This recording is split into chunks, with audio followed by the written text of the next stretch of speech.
श्री भक्तमाल में द्वादश प्रधान भक्त में 10वें हैं श्री बलि जी। प्रहलाद जी के पुत्र विरोचन और विरोचन जी के पुत्र लोक विख्यात दानी शिरोमणि महाराज बलि हुए। दैत्य कुल में उत्पन्न होने पर भी ये अपने पितामह के समान भगवत भक्त, दानियों में अग्रणी और प्रातःस्मरणीय चिरंजीवियों में गिने जाते हैं। इन्होंने अपने पराक्रम से दैत्य, दानव, मनुष्य और देवताओं को जीत लिया। ये तीनों लोगों के एकमात्र स्वामी थे। इंद्र स्वर्गलोक के सिंहासन से उतार दिए गए। सर्वत्र महाराज बलि का ही राज्य था। ये बड़े ब्रह्मण्य, धर्मात्मा और साधु सेवी थे। देवताओं ने भगवान जी से प्रार्थना की। देवताओं की माता अदिति ने एक घोर व्रत किया।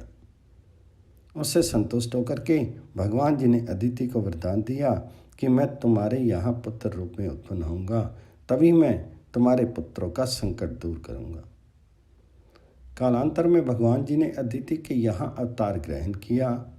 भगवान जी का ये मंगल विग्रह बहुत छोटा था।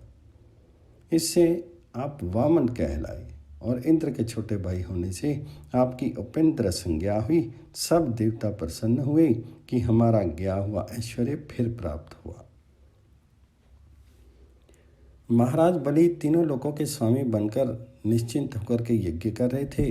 वामन भगवान ब्रह्मचारी का वेश धारण करके महाराज बलि के यज्ञ मंडप में गए।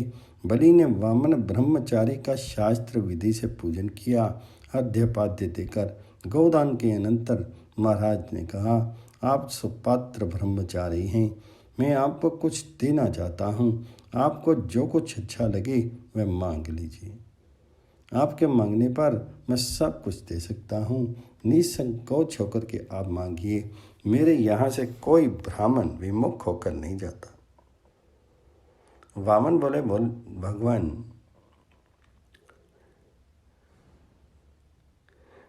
भगवान जी बोले, मुझे किसी चीज़ की जरूरत नहीं है। मैं तो आपसे केवल 3 पग पृथ्वी चाहता हूँ जिस पर मैं बैठ सकूँ। अधिक की मुझे इच्छा नहीं है। बलि ने बहुत समझाया कि कल्प वृक्ष के नीचे आकर के भी आप एक दिन का अन्न नहीं चाहते हैं। मैं त्रिलोकी का स्वामी हूँ, कुछ और मांगी। राजा के बहुत कहने पर भी वामन भगवान जी ने कुछ नहीं मांगा। वे 3 पग पृथ्वी पर ही अड़े रहे। अंत में राजा ने कहा, अच्छा दूंगा। इस पर बलि के कुल गुरु भगवान शुक्राचार्य ने उन्हें समझाया कि ये वामन वेशधारी साक्षात भगवान हैं। 3 पग में तीनों लोगों को नाप लेंगे, तुझे श्रीहीन बना देंगे। ऐसे दान से क्या लाभ? तुम कह दो कि मैं नहीं दूंगा। तो बलि ने कहा, प्रथम तो किसी बात को कह करके फिर पलट जाना बड़ा पाप है। इसके अतिरिक्त मान लिया कि ये ब्राह्मण ना होकर के साक्षात भगवान ही हैं, तब तो और भी उत्तम है। मैं भगवान जी की प्रसन्नता के लिए ही यज्ञ कर रहा हूँ। यदि साक्षात भगवान मेरी वस्तु को ग्रहण करने आ गए हैं तो मेरा अहोभाग्य है। जो कह दिया उसे मैं अवश्य करूँगा। इस पर क्रुद्ध होकर के गुरु ने उन्हें शाप दिया, तो भी वे अपने निश्चय से विचलित नहीं हुए। वामन रूपधारी वे भगवान तो थे ही। उन्होंने एक पग में पृथ्वी और दूसरे में स्वर्ग नाप लिया। तीसरे के बदले में बलि को बांध लिया। बलि तनिक विचलित नहीं हुए। उनके सैनिक तथा जाति वाले तो क्रुद्ध भी हुए, किंतु बलि ने सबको समझाते हुए भगवान जी से कहा, ब्राह्मण, दातव्य वस्तु से वस्तु का दाता बड़ा होता है। अतः तीसरे पैर में आप मेरे शीर को ले लीजिए। महाराज बलि के ऐसे अपूर्व त्याग देखने ब्रह्मा आदि समस्त देवता वहाँ आ गए। ब्रह्मा जी ने भगवान जी से पूछा, भगवान, शुभ कार्य का फल तो शुभ ही होना चाहिए। इसने यज्ञ किया, दान किया, फिर भी ये बांधा क्यों गया?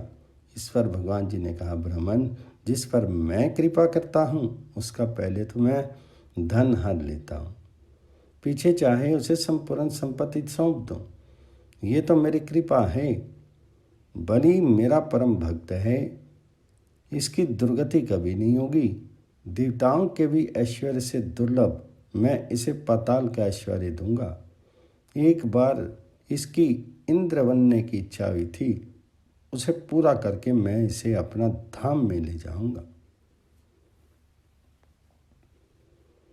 महाराज बलि के त्याग और धैर्य को देख करके भगवान बड़े प्रसन्न हुए और बोले, राजन, तुम जो चाहो वह वरदान मुझसे मांग लो।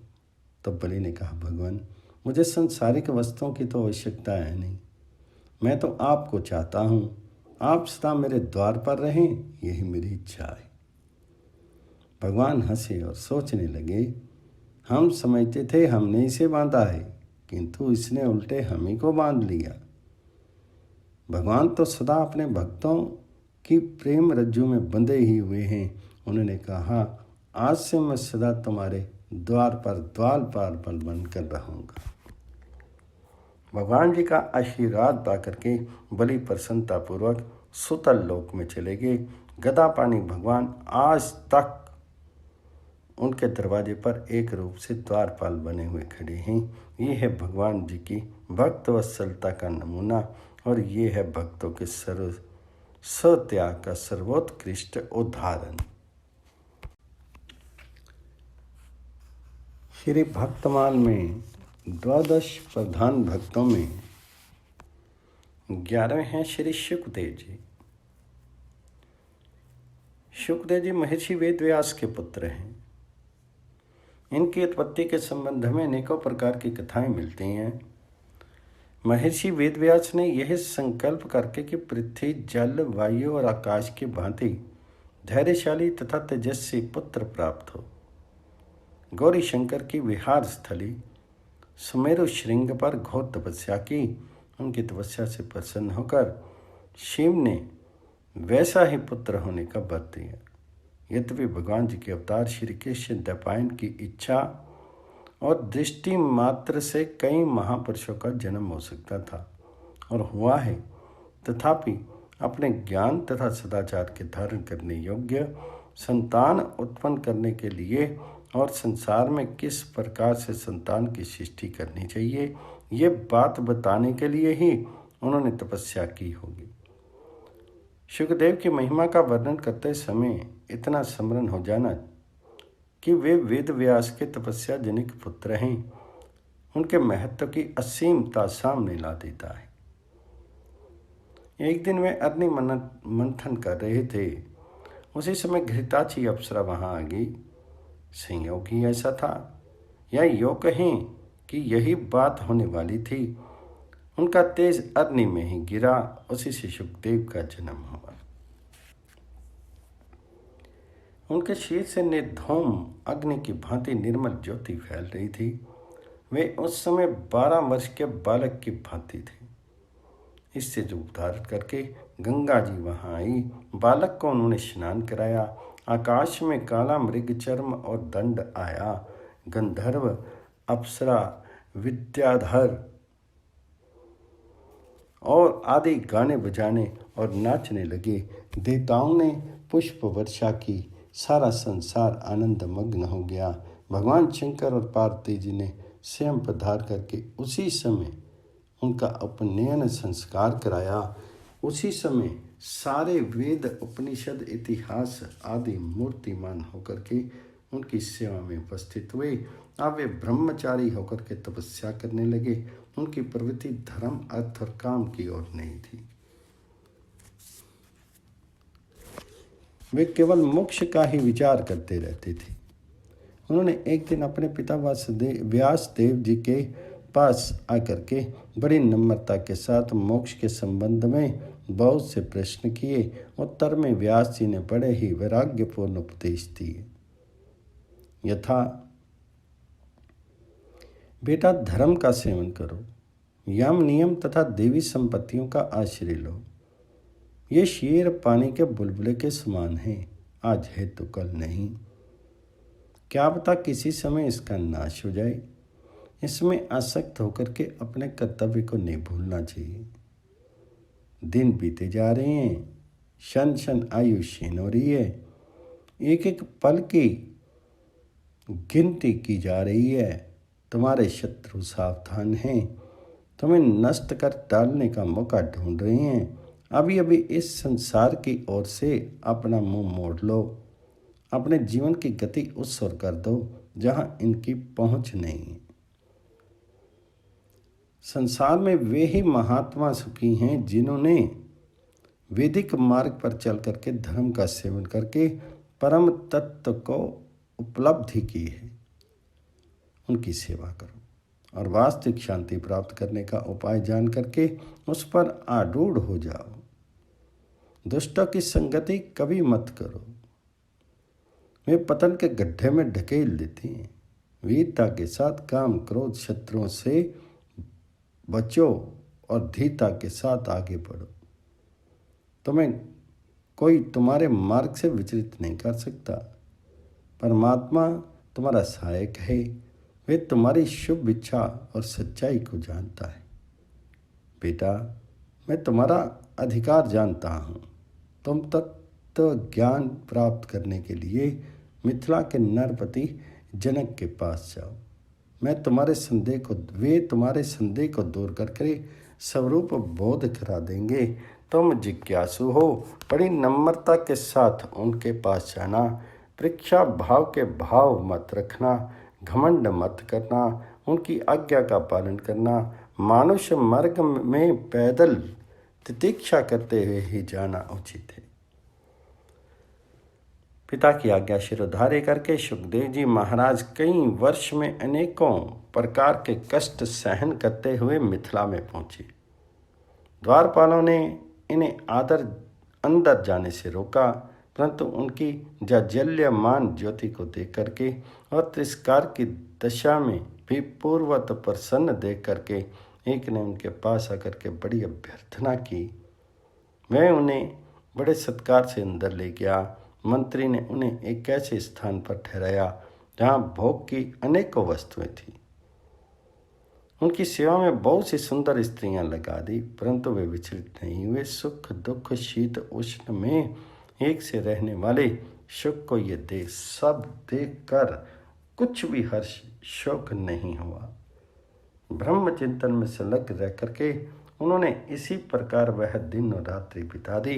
दूसरे दिन प्रातःकाल जनक ने आकर के उनकी विधिवत पूजा अर्चा की। कुशल मंगल के पश्चात सुखदेव ने अपने आने का प्रयोजन बतलाया और प्रश्न किया तो जनक ने उनके अधिकार की प्रशंसा करके कहा, बिना ज्ञान के मोक्ष नहीं होता और बिना गुरु संबंध के ज्ञान नहीं होता। इस भाव सागर से पार करने के लिए गुरु ही करनधार हैं। ज्ञान से ही कृतकृत्यता प्राप्त होती है, फिर तो सभी मार्ग स्वयं समाप्त हो जाते हैं। लोक मर्यादा और कर्म मर्यादा का उच्छेद ना हो, इसी के लिए वर्ण आश्रम धर्म का सेवन आवश्यक कहा गया है। इनके आश्रय से क्रमशः आगे बढ़ते चलें तो अंत में पाप पुण्य से परे की गति प्राप्त हो जाती है। अंतःकरण की शुद्धि के लिए वर्ण आश्रम धर्म की बड़ी आवश्यकता है, जिससे ब्रह्मचर्य आश्रम में ही तत्व की उपलब्धि हो जाए, उसे और आश्रमों का कोई प्रयोजन नहीं है। तामसिकता और राजसिकता छोड़ करके सात्विकता का आश्रय लेना चाहिए। धीरे धीरे बहिर्मुखता का त्याग करके अंतर्मुखता का संपादन करना ही साधना का सच्चा स्वरूप है। जो पुरुष सब प्राणियों में अपने आत्मा और अपने आत्मा में समस्त प्राणियों का दर्शन करते हैं, वे पाप पुण्य से निर्लेप हो जाते हैं। जिसे किसी का भय नहीं है, जो किसी को भय नहीं पहुंचाता, जिसे न राग है न द्वेष है, वही ब्रह्म संपन्न होता है। जब जीव मन वाणी और कर्म से किसी का अनिष्ट नहीं करता, काम क्रोध ईर्ष्या असूया आदि मनोमलों को त्याग देता है, दुख सुख हानि लाभ जीवन मरण, शीत उष्ण, निंदा स्तुति आदि द्वंद्वों में समान दृष्टि रखने लगता है, तब ब्रह्म संपन्न हो जाता है। सुखदेव, ये सभी बातें तथा अन्याय समस्त सद्गुण तुम में प्रत्यक्ष दिख रहे हैं। मैं जानता हूं कि तुम्हें समस्त ज्ञातव्य बातों का ज्ञान है। तुम विषयों के परे पहुंच चुके हो। तुम्हें विज्ञान प्राप्त है। तुम्हारी बुद्धि स्थिर है। तुम ब्रह्म में स्थित हो। तुम स्वयं ब्रह्म हो। और क्या कहूँ। जनक का उपदेश सुनकर के सुखदेव को बड़ा आनंद हुआ। उनसे विदा होकर के वे हिमालय पर अपने पिता व्यास जी के आश्रम पर लौट आए।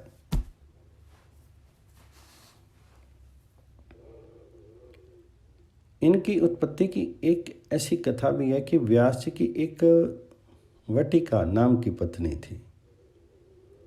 उन्होंने व्यास जी की अनुमति से पुत्र प्राप्ति के लिए बड़ी तपस्या की।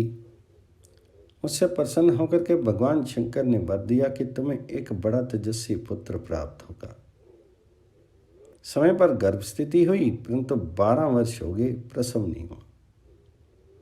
वह गर्भस्थ शिशु बातचीत भी करता था। इतना ही नहीं, उसने गर्भ में ही वेद, उपनिषद, दर्शन, इतिहास, पुराण आदि का सम्यक ज्ञान भी प्राप्त कर लिया। अब व्यास जी ने बालक से बड़ी प्रार्थना की कि गर्भ से बाहर निकल आओ, परंतु उसने ये कहकर गर्भ से बाहर आना अस्वीकार कर दिया कि मैंने अब तक अनेक योनियों में जन्म ग्रहण किया है, बहुत भटक चुका हूँ। अब बाहर ना निकल करके यहीं भजन करने का विचार है। व्यास जी ने कहा, तुम नरक रूप इस गर्भ से बाहर आ जाओ। तुम माया के चक्कर में ना पड़ोगे। योग का आश्रय लो, भगवान जी का भजन करो। तुम्हारा मुख देखकर मैं भी पितृ ऋण से मुक्त हो जाऊंगा, अन्यथा तुम्हारी माँ मर जाएगी। माँ के मरने की बात सुनकर के सुखदेव जी को दया आ गई। उनका कोमल हृदय पिघल उठा। उन्होंने कहा, यदि श्री कृष्ण आकर के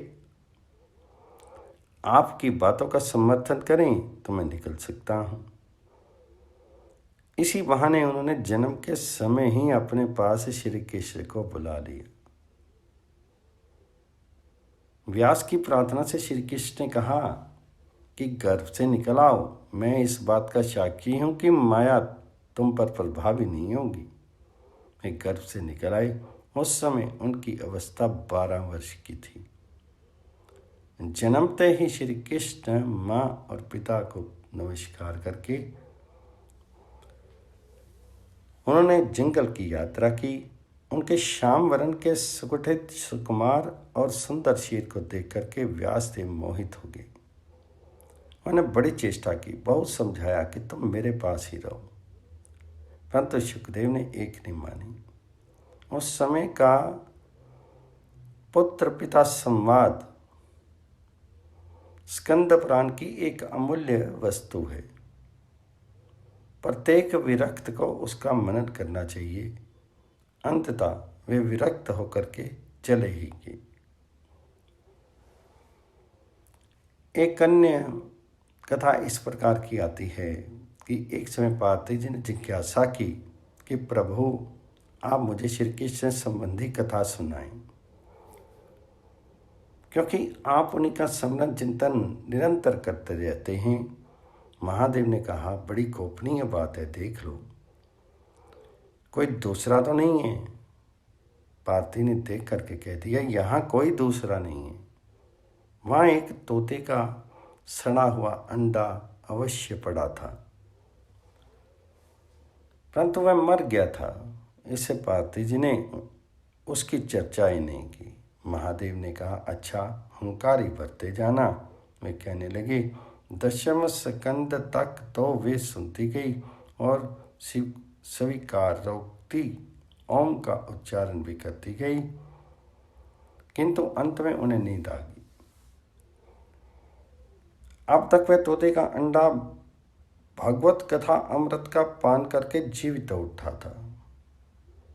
पार्वती को निद्रित देख करके उसने हुंकार भरनी शुरू की। अंत में जब पार्थी जी की नींद का पता चला तब महादेव ने उस शुक का पीछा किया। वह भाग करके व्यास देव जी के आश्रम पर आया और उनके मुख में घुस गया। महादेव के लौटने पर फिर यही शुकदेव के अयोनिज पुत्र के रूप में प्रकट हुए। इस प्रकार अनेकों कथाएं आती हैं, वे भी सभी सत्य हैं, स्वयं व्यास देव जी की लिखी हैं और कल्प भेद से संभव भी हैं। उनका जीवन विरक्ति में है, वे निर्गुण में पूर्णता परिनिष्ठ हैं, व्यास जी से अलग ही विचरते रहते हैं। गांव में केवल गौ दूहने के समय जाते और उतने ही समय तक वहां रहते, अपने को श्रद्धा गुप्त रखते।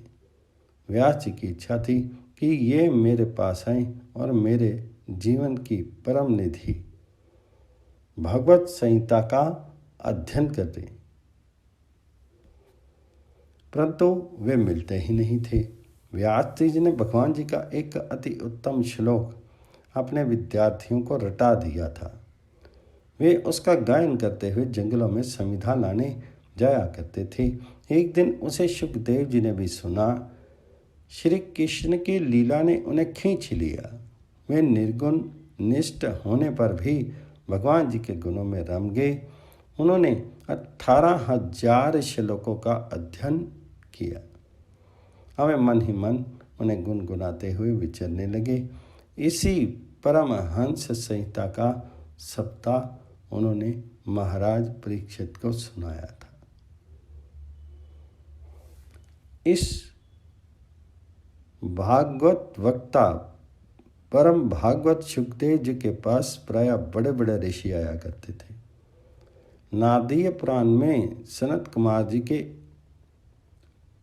और महाभारत में नारद जी के आने की चर्चा आई है। उनके आने पर शुकदेव बड़े प्रेम से उनकी पूजा करते रहते और उनसे प्रश्न करके तत्व की बात सुनते। एक बार इंद्र ने इनकी तपस्या और त्याग देख करके रंभा आदि अप्सराओं को विघ्न डालने के लिए भेजा। उसी समय शुकदेव इस प्रकार समाधि मग्न हो गए कि उन्हें पता भी नहीं चला कि यहाँ अप्सरा वसंत काम आदि विघ्न करने आए हैं। बहुत समय बाद समाधि खुलने पर रंभा ने बड़ी चेष्टा की, बहुत फुसलाया, परंतु वे विचलित नहीं हुए। वह लज्जा कर चली गई। स्थूल शरीर के कारण होने वाले विक्षेपों का विचार करके उन्हें ब्रह्म होकर ही रहने का निश्चय किया। उस समय त्रिलोकी के सभी प्राणियों ने उनकी पूजा की। व्यासदेव पुत्र का ये विचार सुन करके शोकाकुल हो उनके पीछे पीछे दौड़े। शुकदेव ने पहले ही आज्ञा कर रखी थी, इसलिए वृक्षों ने व्यासदेव जी को समझाने की बहुत चेष्टा की, पर वे आगे बढ़ते ही गए। एक सरोवर में कुछ अप्सराएं स्नान कर रही थीं। वे शुकदेव के सामने ज्यों की त्यों खड़ी रही, किंतु व्यास जी को देख करके वस्त्र पहनने लगी। इस पर व्यास जी ने पूछा कि शुकदेव को देखकर तो तुम स्नान करती ही रहेगी, मुझे देखकर क्यों निकल आई? अप्सराओं ने बताया कि अभी तुम्हारी दृष्टि में स्त्री पुरुष का भेद है, परंतु तुम्हारे पुत्र शुकदेव को नहीं है। ये सुनकर के व्यास जी पुत्र की महिमा से प्रसन्न और अपनी कमजोरी से लज्जित हो गए। उनके शोक को देख करके स्वयं महादेव जी ने पधार करके उन्हें कि समझाया कि मैंने प्रसन्न होकर के तुम्हें ऐसा महत्वशाली पुत्र दिया, उसे परम गति प्राप्त हुई, उसकी कीर्ति अक्षय होगी। ये कह करके महादेव ने उन्हें एक छाया शुक दिया। व्यासदेव जी ने उन्हें छाया शुक को लेकर के संतोष किया और अब भी वे निरंतर अपने पुत्र को देखा करते हैं। शुकदेव ब्रह्मभूत हो गए।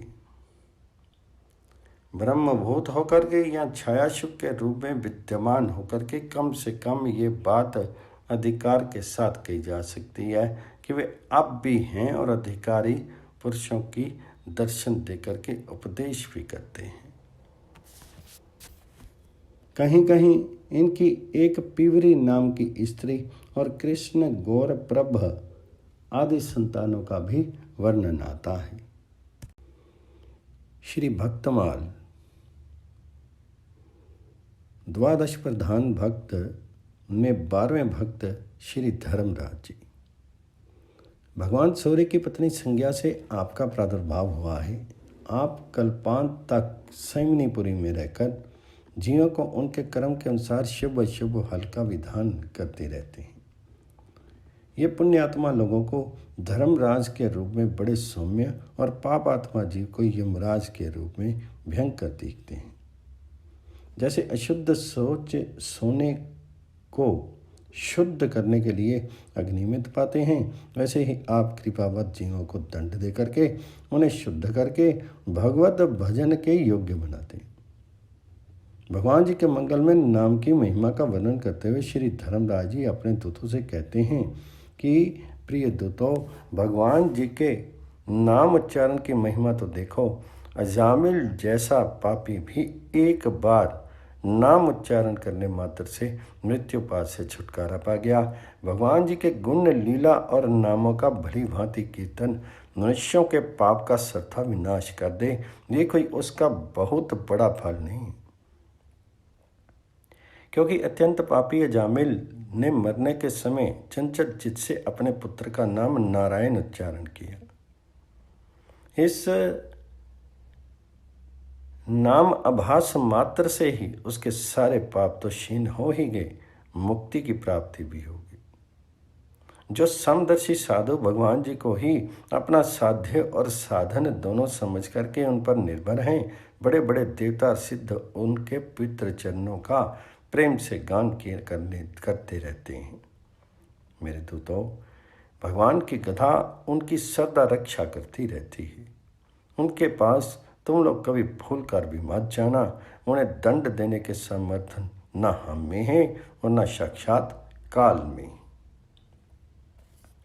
जिनकी जीव भगवान जी के गुणों और नामों का उच्चारण नहीं करती, जिनका चित्त उनके चरणार विंदों का चिंतन नहीं करता और जिनका सिर एक बार भी भगवान श्री कृष्ण के चरणों में नहीं झुकता, उन भगवत सेवा विमुख पापियों को ही मेरे पास लाया करो। केठोपनिषद में उद्दालक मुनि के पुत्र नचिकेता और यमराज का प्रसंग आता है, जिसमें यमराज जी आत्म तत्व के संबंध में की गई नचिकेता की जिज्ञासा का समाधान करते हुए कहते हैं कि जो नित्यों का भी नित्य है,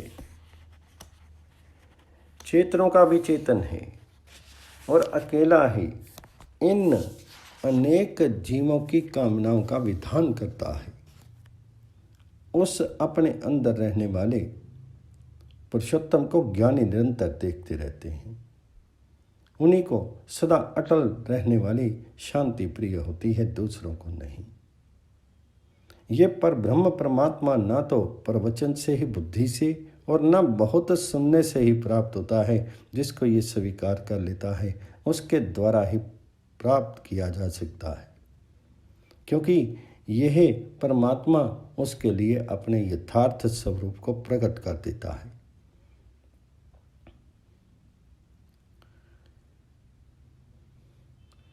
अजामिल की कथा। श्री प्रियादास जी ने अजामिल की कथा संक्षेप में 2 कविताओं में ही वर्णित की हुई है। धरेयो पितु मातु नाम अजामल, साचो भयो भयो अजामिल, तिया छूटी शुभ जात की। कियो मदपान सो स्यान, गही दूरी डारियो गरियो, तनु वाही सो जो कीनो लेके पात की। करी परिहास काहू दुष्ट न पठाए, साधु आए घर देखी बुद्धि आई गई सात की। सेवा करी सावधान संतन रिझाए लियो, नारायण नाम धरो गर्भ बाल बात की। आई गयो काल मोह जाल में लपटी रह्यो, महाविकराल जम दूत सो दिखाई। वो ही सुत नारायण नाम जो कृपा करके दियो लियो, सो पुकारी सुर आरत सुनाई। सुनति पार्षद आए वाही, ठौर दौर तोरी डारे, पास कहियो धर्म समुझाई। हारे ले बिडारे जाई पाती पे, पुकारे कहीं सुन, बज मारे मति जावो हरि काई। अजामल की कथा का भाव इस प्रकार है कि कन्नौज के आचार्य च्युत एवं जातिच्युत ब्राह्मण अजामिल ने कुल्टा दासी को पत्नी बना लिया था।